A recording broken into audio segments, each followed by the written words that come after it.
The Assyrian civilization, masters of war, fear, and empire. The empire built on fear. In the ancient world, there was one name that struck terror across the Middle East, a name whispered in fear by enemies and carved proudly into stone by kings. Assyria.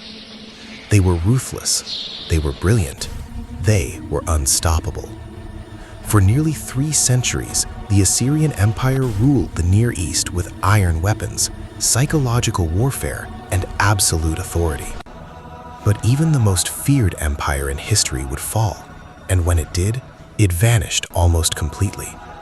This is the story of the Assyrian civilization, the empire that perfected war and paid the ultimate price for it. Welcome to Legacy of Lost Empires. Part 1. The Land of Assur. The Assyrian civilization began in northern Mesopotamia near the Tigris River in what is today northern Iraq. Their heartland was harsh, limited farmland, few natural defenses, surrounded by rival peoples. Unlike Egypt or Babylon, Assyria did not grow rich from agriculture. Instead, Assyria grew strong through trade, discipline, military innovation. Their earliest city, Ashur, became both a religious and political center. From the very beginning, Assyria learned one lesson well: survival requires strength. Part 2. From traders to warriors. Early Assyrians were merchants, trading tin, textiles, and silver across Anatolia. But trade routes were dangerous. Bandits, rival kingdoms, and invasions forced Assyrians to militarize. Slowly, their society transformed. Every man became a potential soldier. Every king became a war leader. By 1400 BCE, Assyria was no longer just surviving, it was expanding. Part 3. The Assyrian War Machine.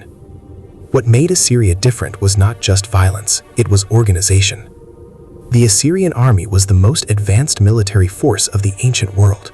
They introduced professional standing armies, iron weapons earlier than most rivals, siege warfare on an industrial scale, specialized units, archers, cavalry, engineers. They mastered the art of total war. Cities that resisted were burned, destroyed, populations deported. This brutality was intentional.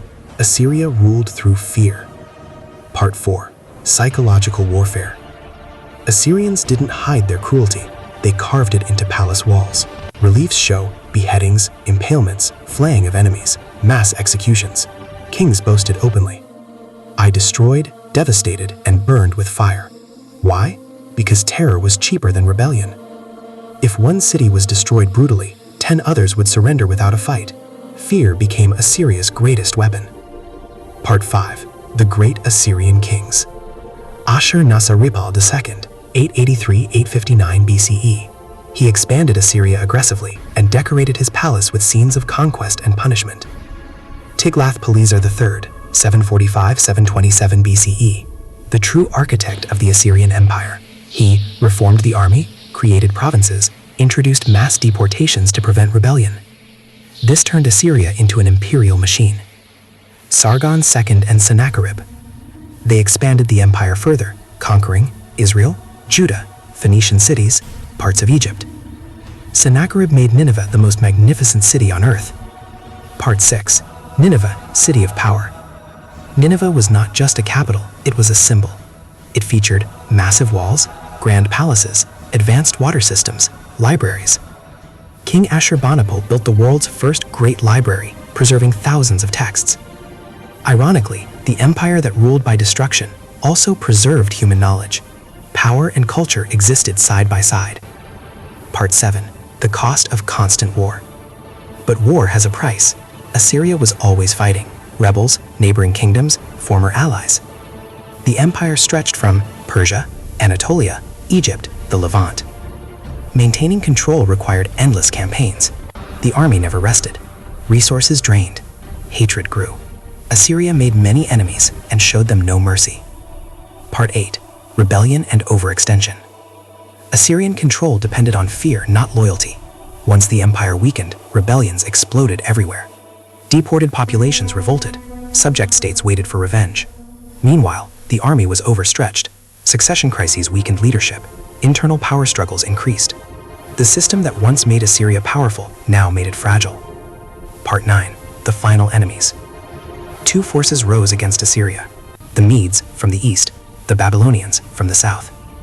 These former victims united. In 612 BCE, they attacked Nineveh. After brutal fighting, the city fell. It was burned, looted, destroyed. Assyrian cities were erased with the same cruelty Assyria once used on others. History delivered its verdict. Part 10. Total collapse. By 609 BCE, the Assyrian Empire was gone. No successor state, no revival, no second chance. Unlike Rome or Egypt, Assyria vanished almost completely. Their capital became ruins. Their language disappeared. Their people were absorbed by others. The empire of fear was forgotten. Part 11. Why Assyria fell.